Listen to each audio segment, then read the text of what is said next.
Madame la Présidente, vous avez beau communiquer tout azimut, les voyants socio-économiques sont au rouge en Occitanie.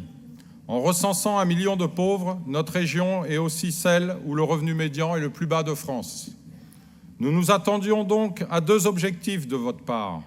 Baisser la pression fiscale pour redonner du pouvoir d'achat à nos compatriotes, sachant que notre pays est déjà champion du monde des impôts, et relancer l'investissement pour rendre notre territoire attractif et apporter aux Français, notamment à ceux vivant dans les nombreux territoires ruraux d'Occitanie, les services nécessaires à leur intégration sociale et leur bien-être.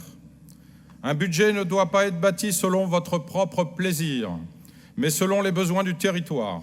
Force est de constater que nous en sommes très loin.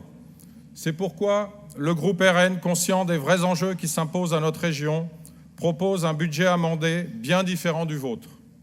Si l'Assemblée plénière vote nos 30 amendements budgétaires que nous présentons, nous dégagerons pas moins de 80 millions d'euros d'économies, dont 42 millions extraits des frais de fonctionnement.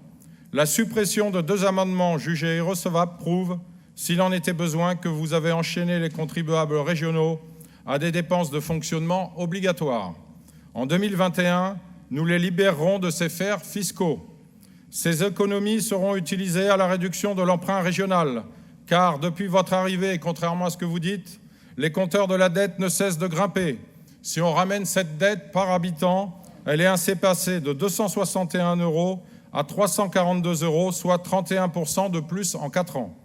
Ces économies réalisées grâce à nos amendements pourraient également permettre de redonner du pouvoir d'achat à nos compatriotes en diminuant de 50% la part régionale de la taxe sur les carburants pour tous les automobilistes d'Occitanie, comme nous nous y étions engagés en novembre de cette année lors du débat d'orientation budgétaire.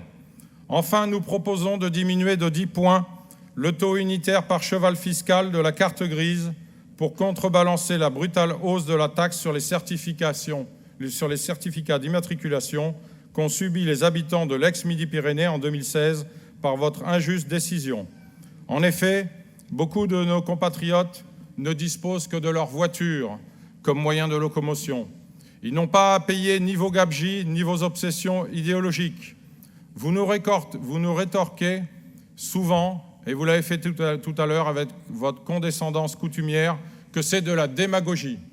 Vous avez parlé, Madame la Présidente, de 1 € par mois pour balayer cette proposition de baisse de la taxe sur la carte grise.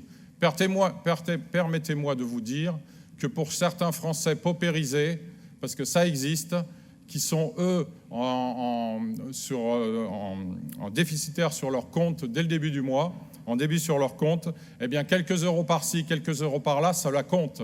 Alors peut-être que vous, ça ne vous concerne pas, certainement, mais pour certains Français, ça serait de l'oxygène. Ces Français oubliés ont aussi besoin d'investissements de qualité et de proximité. Tout à l'heure, ça a été dépassé d'1 minute, si je peux me permettre. Ça n'est pas parce qu'ils ne résident pas dans les quartiers prioritaires qu'ils doivent être méprisés.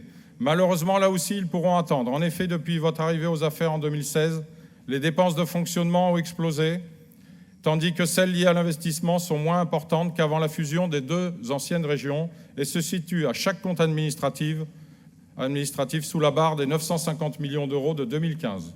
Merci. Ce n'est pas en rognant sur l'investissement au profit des dépenses de personnel, encore une fois, en hausse de 8 millions d'euros, 8,4 millions d'euros en 2020, que nous aurons des fonds suffisants pour aménager de manière équilibrée notre vaste territoire. Je conclus en disant que nous engageons nos compatriotes à lire nos amendements budgétaires. Ils se rendront compte que la gabegie et la dette ne sont pas des fatalités. Une autre politique vertueuse, écono et au service des Français est possible, à condition de ne plus dépenser des millions d'euros dans des programmes hors compétences ou politisés. C'est bien cette politique raisonnable et respectueuse des deniers publics que nous déploierons dès 2021. Je vous remercie.